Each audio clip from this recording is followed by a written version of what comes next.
Have you ever been going through a fantastic time and thought to yourself, this is never going to end? It feels like you've been on this massage table for a minute and it's actually been going on for hours and the person's about to call the police because you won't leave. Or you think that the situation is horrible that you're in right now and it's never going to end. We know your time is valuable. Thank you for holding. Someone will be with you as soon as possible.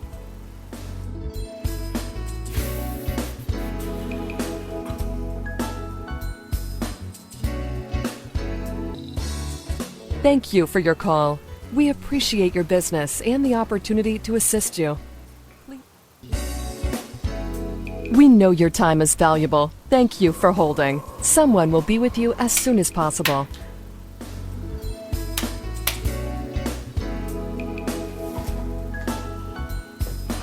Thank you for your call. We appreciate.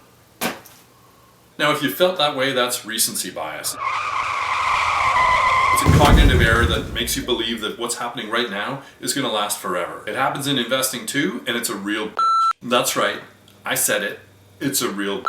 It's one of the main cognitive errors that causes investors to buy high and sell low. And believe me, that is not what you want to do. Let me give you some examples. In 2008, everyone thought the stock market was going to hell in a handbasket. Stocks were a terrible thing to do. Stocks were a terrible thing to invest in. Those people who didn't suffer that recency bias actually found fantastic bargains, and they're sitting on huge gains now. Another example of recency bias from the opposite end of the spectrum are those Canadian investors who buy real estate right now, just knowing in their bones that the world's never going to change and Canadian real estate is always going to be a very, very valuable asset that can only go up in price. They're going to suffer some pain at some point. With recency bias, investors pull out their investing rulers. They pick a random point in time in the past, they look at prices today, and they just assume that prices are going to continue on that ruler forever. Canadian real estate investors, I'm looking in your direction. If you suffer recency bias, you're probably punching yourself for not owning a house in Toronto right now or in Vancouver because of how much it's appreciated in price recently. Or you may be thinking to yourself that now would be a fantastic time to get into stocks in the United States because they've done well in the last 5 years. Stop it. Those people who use the rulers to draw lines up into infinity forever or down into infinity forever are always wrong. The world is neither that good forever or that bad forever, and if you can spot that cognitive error in others,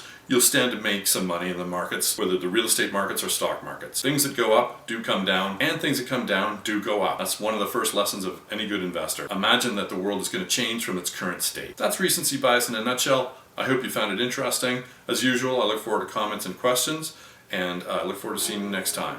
Birds come and cry there, and twitter in the chimney,